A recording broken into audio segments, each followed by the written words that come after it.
Hi friends, నా పేరు Venkatesh. Welcome to YouTube channel chill bro updates 2.0. First video click కొట్టండి, అలాగే ఐ బటన్ మీద ప్రెస్ చేయండి. సబ్స్క్రైబ్ చెప్పితే సబ్స్క్రైబ్ చేయండి, వీడియో క్లిక్ కొట్టి చూడండి. ఇంకొచ్చేసి నామినేషన్స్ జరుగుతున్నాయి. ఒక ఇంట్రెస్టింగ్ విషయం ఒకటి మూడు చెప్తా. సిరీజ వచ్చేసి కళ్యాణ్ని నామినేట్ చేసింది. అది మనకు రేపు తెలుస్తుంది. మంచి కోసం చేసిందా, ఇన్పుట్స్ ఇస్తుందా, లేకుంటే ఏమన్నా కారణాలు చెప్పి చేస్తుందా అని. ఇంకా నామినేషన్ లిస్ట్ వచ్చేకే క్లియర్గా మాట్లాడుకుందాం. ఇందులో ఫస్ట్ వచ్చేసి ఈరోజు ఎపిసోడ్ గురించి, అందులో ఆ గోల్డెన్ పవర్ ఏదైతే గెలుచుకున్నారో దాని గురించి మాట్లాడతాం. సంచాలకుని మన ఫేవరెట్ అయిన వాళ్ళని పెట్టుకుంటే చాలా మంచిది. ఎందుకంటే సంచాలక్ ఏది చెప్తే అది జరుగుతుంది కాబట్టి. ఇక్కడ టాస్క్ స్టార్ట్ అయినప్పటి నుంచి మాదిరి గారు తనుజాకి ఫేవరెటిజం చేస్తూనే ఉన్నారు. ఫస్ట్ అక్కడ రీతు వచ్చింది ఇక్కడ, కానీ ఫాస్ట్గా తనుజాకి చెప్తూనే ఉంది. ఆ తర్వాత రీతు ఫస్ట్ వచ్చేసరికి కూడా అక్కడ కీ ఉందని రీతుకి చెప్పలేదు.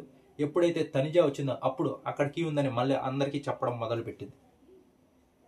ఇంకా అది అయిపోయాక మళ్ళీ ఇక్కడ బాక్స్లో తీస్తున్నప్పుడు ఇక్కడ తనుజ కరెక్ట్గా పెట్టలేదు. పైన 4 ఏవైతే ఉన్నాయో అవి మిస్టేక్ ఉన్నాయి.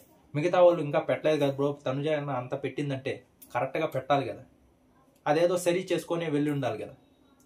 అది సంచాలక్ తప్పు, తనుజ తప్పు కాదు బ్రో అంటే కూడా నేను అదే చెప్తున్నా. సంచాలక్ని మనకు ఫేవరెటిజం ఉన్న వాళ్ళు పెట్టుకుంటే బాగుంటుంది. మనం ఒకవేళ మిస్టేక్ చేసినా వాళ్ళు సరే అంటే సరే అవుతుంది, బిగ్ బాస్ కూడా ఒప్పుకుంటాడు. అదేంటి సంచాలకి ఏది చెప్తే ఇంకా ఫైనల్ డెసిషన్ అంటే ఇంకేం చేయలేం. అంతే, మనకు ఫేవరెట్ ఉన్న వాళ్ళని పెట్టుకోవాలి. ఇంకా ఆ తర్వాత వచ్చేసి అక్కడికి వెళ్ళింది.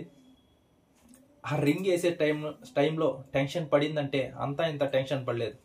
ఒక 4-5 టైమ్స్ వేసేసరికి హై రేంజ్లో టెన్షన్ పడింది. ఇంకా ఆ తర్వాత ఇమ్మాన్యువల్ అలాగే నాకు సార్ కూల్ డౌన్ అమ్మా, కూల్ డౌన్ అని కామ్ చేసి మళ్ళీ వేయించారు. ఇంకా ఎట్టటేలకు వేసి తనుజ అయితే ఆ గోల్డెన్ పవర్ గెలుచుకుంది. కానీ ఆ పవర్ ఇప్పుడు కాదంట, వచ్చే వారం నుంచి యూజ్ చేయొచ్చంట. ఇంకా ఆ తర్వాత ఇదే గనక తనుజ దగ్గర లాస్ట్ వీక్ ఉంటే ఎవరిని సేవ్ చేసిండు అంటే బర్నీ గారిని సేవ్ చేసిందని కొంతసేపు అది మాట్లాడారు. ఇంకా ఆ తర్వాత మాదిరి గారికి పనిష్మెంట్ ఇవ్వాలి కాబట్టి ఆల్రెడీ నేను అప్డేట్స్లో చెప్పేశా.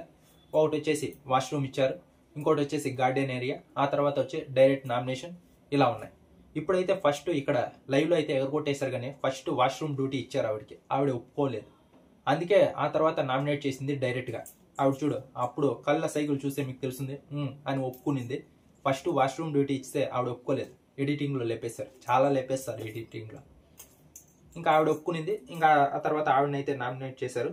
ఇంకా ఆ తర్వాత ఇమ్మాన్యువల్ వచ్చేసి ఇన్విజిబుల్ వచ్చేసి సంజన గారికి వేశారు. ఇక్కడ టై అయిన తర్వాత కూడా ఇమ్మాన్యువల్కే సేఫ్టీ, లేకుంటే ఏదో ఒకటి చేసి ఇమ్మాన్యువల్ ఇరుక్కుంటాడు. ఇంకా సంజన గారు అయితే ఇన్విజిబుల్ అయినట్టే. ఇంకా ఆ తర్వాత ఎపిసోడ్లో కొంచెం కామెడీగా అనిపించింది ఏంటంటే ఆ 2 ఎపిసోడ్స్ ఏవైతే ఉన్నాయో, అదే కామెడీ క్లిప్స్ సుమనన్న అలాగే తనుజ వేశారు కదా, అవి నెక్స్ట్ లెవెల్లో అనిపించాయి. ఆ తర్వాత వచ్చేసి రమ్య అలాగే డీమన్ డ్యాన్స్ వేశారు కదా. రమ్య అయితే డీమన్ని డామినేట్ చేసింది. అక్కడ రీతు ఎక్స్ప్రెషన్ చూడాలి, నెక్స్ట్ లెవెల్. ఇంకా ఆ తర్వాత రమ్య అలాగే సుమనన్న డ్యాన్స్ వేశారు కదా, సుమనన్న అయితే నెక్స్ట్ లెవెల్లో డామినేషన్ చేశాడు. సుమనన్న భలే చేస్తాడు డ్యాన్స్ కానీ, ఆ ఎక్స్ప్రెషన్స్ కానీ. మాస్ అయితే ఇంకా నెక్స్ట్ లెవెల్లో చేస్తాడు. ఇంకా ఆ తర్వాత వచ్చేసి సంజన గారు సుమనన్న, ఇది ఇంకో నెక్స్ట్ లెవెల్. నడుం కొట్టు అంటే నేను కొట్టను, చాలా బాగా అనిపించింది నాకైతే. ఇంకా ఆ తర్వాత వచ్చేసి కెరియర్ మీద ఫోకస్ చేయాలని మనకు చెప్పి అక్కడికి వెళ్ళి ఫోకస్ చేయకుండా వేరే వాళ్ళ గేమ్ పైన దృష్టి పెట్టి ఎలిమినేట్ అయ్యి వచ్చేసిన అలాగే చిట్టి పికిల్స్ రమ్య అయితే ఎలిమినేట్ అయిపోయి బయటకు వచ్చింది. ఇంకా ఆ తర్వాత స్టేజ్ మీద నుంచి అక్కడ ఒక 5గురికి ఏదో చెప్పింది, కానీ అది ఆవిడ పర్సనల్ కానీ గేమ్కి సంబంధించింది ఏదీ కాదు. ఇంకా లాస్ట్లో రీతుకి అయితే వాష్రూమ్ డ్యూటీ ఇచ్చింది, అది ఆవిడ పర్సనల్గానే ఇచ్చినట్టే అనిపించింది. కానీ ఏ మాత్రం ఇంపాక్ట్ క్రియేట్ చేయకుండా తన గేమ్ తను ఆడకుండా వేరే వాళ్ళ గేమ్ మీద పడి ఎలిమినేట్ అయ్యి వచ్చేసింది. ఆ ఏవీలో కూడా ఏం లేదు, అంతే.